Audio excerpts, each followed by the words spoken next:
Herzlich willkommen zur einzig wahren Alternative zu D-Max.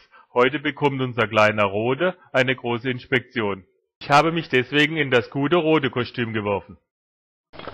Jede Inspektion beginnt mit dem Ölwechsel. Ich habe dazu das Auto warm gefahren. Zum Lösen der Schraube ist eine Sechskant-Stecknuss unbedingt nötig, sonst ist die weiche Ölschraube schnell hinüber. Auch ein starrer Hebel eignet sich besser. Kurzer Schlag.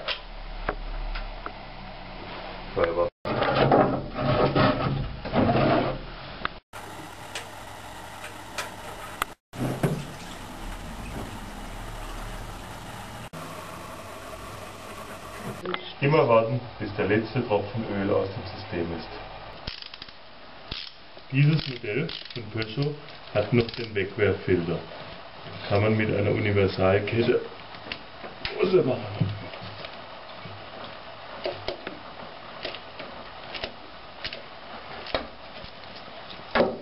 Und auch aus diesem fließt wieder etwas Öl aus. Aufpassen, dass man nicht viel verkleckert. Die Dichtung des neuen Ölfilters bestreiche ich mit etwas Fett. Man kann auch einen Tropfen Öl nehmen. In Deutschland werden üblicherweise nur Metallringe benutzt. Peugeot benutzt aber Metallringe mit aufvulkanisiertem Gummi.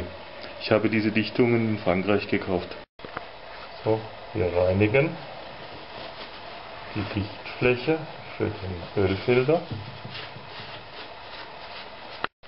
und schrauben den neuen Ölfilter vorsichtig auf. Der Ölfilter wird nur per Hand angezogen. Auf keinen Fall Werkzeuge benutzen. Die Ablassschraube wird wieder eingedreht. Die Schraube wird mit Gefühl angezogen. Nicht zu stark, sonst geht sie das nächste Mal nicht wieder auf. Der 1,4 Liter Motor von Peugeot bekommt 3,3 Liter Öl. Wir füllen das Öl ein bis zur maximalen Maige. Deckel wieder drauf und wir lassen den Motor kurz im Leerlauf laufen, bis der Öldruck kommt und steigern dann die Drehzahl kurz auf 2000. Durch diese Prozedur hat sich nun der Ölfilter mit Öl gefüllt und der Stand ist abgesunken. Wir füllen die kleine Menge nach. Nun ist der Ölstand perfekt. Dies ist die Kontrollschraube für das Getriebeöl. Die Ablassschraube wäre hier. Bei französischen Autos sind diese Schrauben immer innen Vierkantschlüssel. Hier Nummer 10 und hier Nummer 8.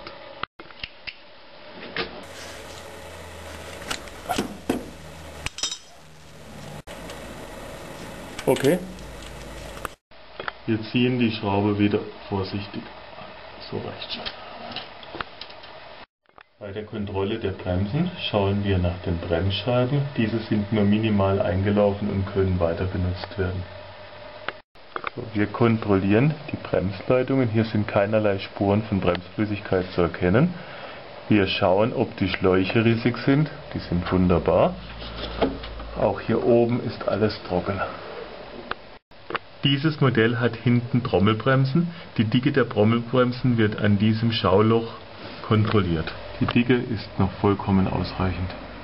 Auch hier kontrollieren wir die Dichtigkeit der Anschlussleitung sowie des Entlüftungsventils. Wir kontrollieren den weiteren Verlauf der Bremsleitung. So, hier sind weitere Verschraubungen, aber alle schön dicht. Die Schläuche gut und nicht rissig. Wir verfolgen den weiteren Verlauf der Bremsleitungen nach vorne. Hier kommen alle Bremsleitungen wieder zusammen bei der ABS-Einheit. Alles dicht. Wir kontrollieren die Bremsflüssigkeit. Dies ist die einzige Flüssigkeit, die nicht immer auf Max stehen soll, weil durch den Verschleiß der Bremsen sinkt der Stand langsam ab. Die Antriebsmanschette muss auch dicht sein. Ebenso die Innenseite. Die Tragegelenke, der Radaufhänger, außen und innen. Bei diesem Modell hat die Vorderachse einen etwas lustigen Stabilisator mit jede Menge Gelenken. Wir müssen alle Staubkappen überprüfen. Jeweils schütteln wegen Spiel und auf Dichtigkeit anschauen. Auch die Aufhängungen des Stabilisators sind klasse. Wir überprüfen die Manschette des Spurstangenkopfes sowie den Spurstangenkopf aufspielen. Perfekt.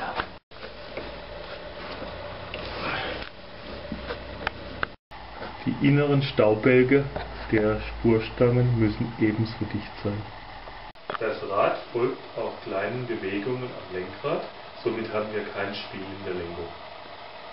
Alle Leitungen der Servolenkung sind dicht. Flüssigkeitsstand der Servolenkung. Der Messstab hat zwei Markierungen. C steht für Cold und H steht für Hot. Flugrost, aber sonst ist die Aufhängung der Hinterachse noch soweit in Ordnung.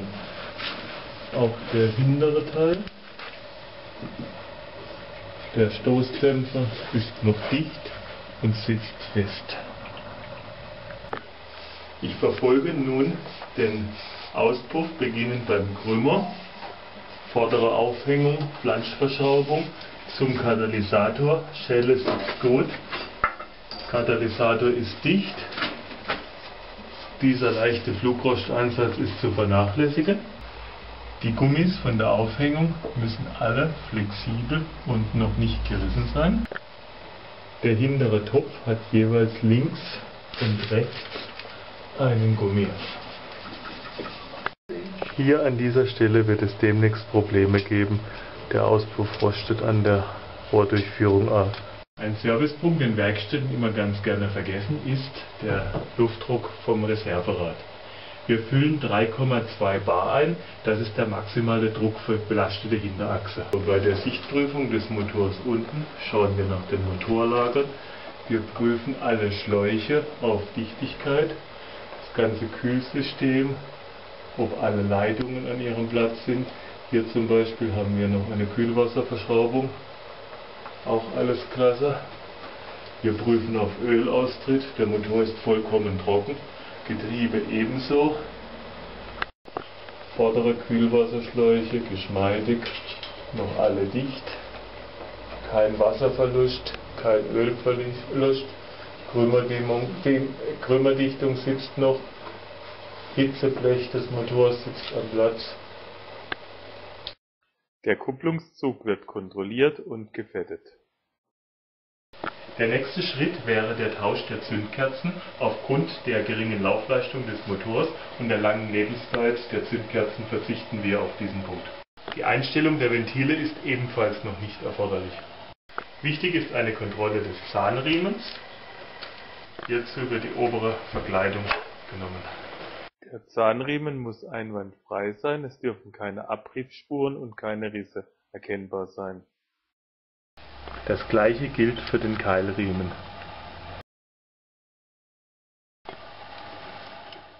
Wir wechseln den Luftfilter, 4 Schrauben lösen, den Deckel mit den Schrauben abnehmen und raus mit dem Luftfilter. Viel dreckiger als mein Anzug ist der Filter auch nicht, aber wir machen trotzdem einen neuen. Vorsichtig den neuen Filter gut ansetzen, dass er richtig sitzt. Deckel wieder auf und aufpassen, dass man die Schraube nun nicht durch den Filter bohrt. Verschrauben und schon ist die Sache fertig. Eine Werkstatt hätte daran diesem Handgriff schon wieder 20 € verdient. Der Innenraumfilter sitzt hier im rechten Teil des Wasserkastens etwas versteckt und der Ausbau ist eine Fummelei.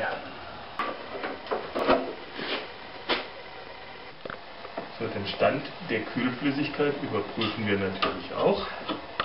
Peugeot hat den Behälter so genial konstruiert, dass man den Stand nicht von außen ablesen kann, außer man steckt eine Taschenlampe rein. Maximum wunderbar. Der Winter war lang, also fehlt sicherlich auch Scheibenwischwasser. Für sowas zahlt man bei Mercedes-Benz 10 €, selbst wenn der Behälter voll ist. Die Mechanik des Haubenzuges bekommt ein Hauch Sprühöl.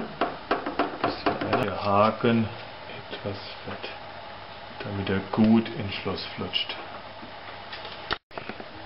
Wenn man den Gaszug gut schmiert, fahren sich die 75 PS fast wie ein Porsche.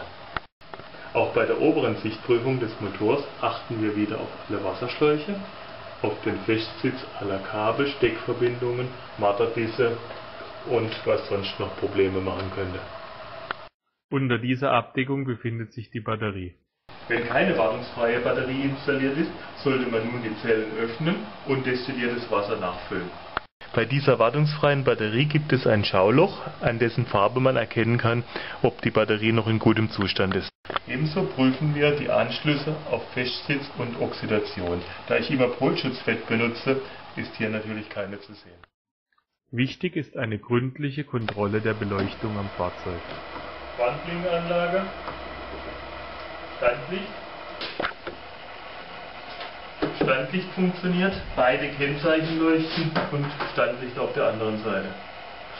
Auch das vordere Standlicht links und rechts funktioniert. Vorderes Abblendlicht, Fernlicht und die Lichthaube. Sehr wichtig für den deutschen TÜV, auch die Höhenverstellung der Scheinwerfer muss funktionieren.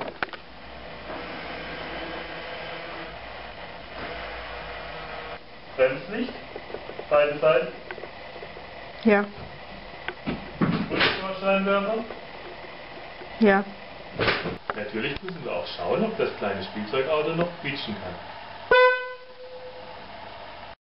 Für das leere Fahrzeug ist ein Luftdruck von 2,3 bar notwendig. Naja, für mich darf es auch ein bisschen mehr sein.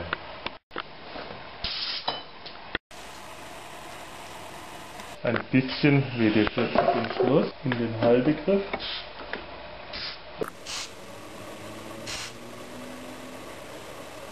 Die Scharniere nicht vergessen.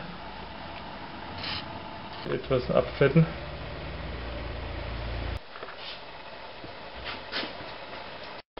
Die Serviceanzeige wird zurückgestellt, indem man den Tageskilometerzähler drückt, die Zündung einstellt und jetzt 10 Sekunden wartet. Oben werden die Sekunden zurückgezählt.